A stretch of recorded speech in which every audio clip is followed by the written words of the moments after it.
Salut, Jonathan ici. Si jamais vous avez posé la question, pourquoi est-ce que la vie est difficile, j'aimerais répondre à ces questions parce que sur la Bible, on vit dans un monde maudit, dans un monde maudit, parce que toute la création est maudite.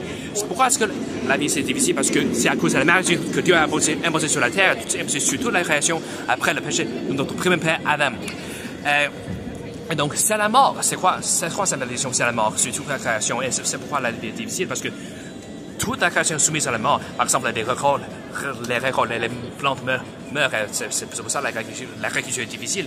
Et donc, à cause de la malédiction, à cause de d'une nature maudite, nous avons tous besoin de travailler, de bosser pour vivre, pour développer des conditions de vie acceptables. Et donc, comme des maisons, logements, l'eau propre, ainsi que l'électricité, les soins de santé, les médicaments, la médecine, etc.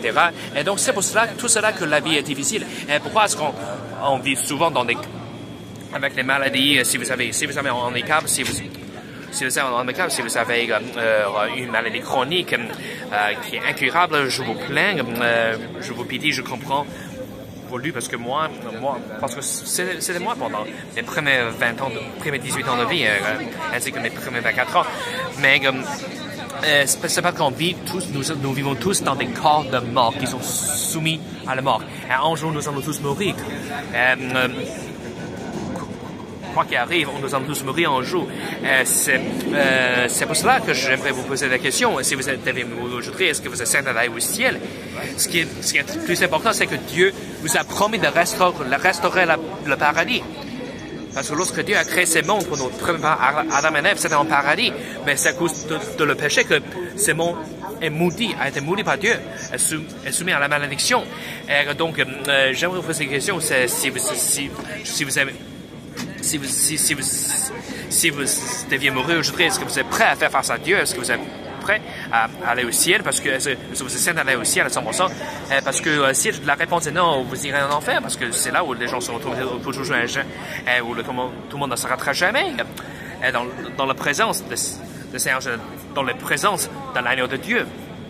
Et donc, personne n'ira au paradis parce que personne, parce que, comme nous avons vu en Genèse 3, le standard de Dieu pour aller au ciel, c'est la perfection. Si vous n'arrivez pas à atteindre la perfection, désolé, vous êtes inapte, vous n'êtes pas accepté. Vous n'êtes pas accepté. Et donc, il existe qu'un seul moyen pour aller au ciel. Toute la confiance de Jésus-Christ est sur sa crucifixion et sa résurrection sur la croix. Lui, c'est le seul Fils engendré de Dieu. Lui, il est Dieu manifesté dans la chair. Si jamais vous êtes...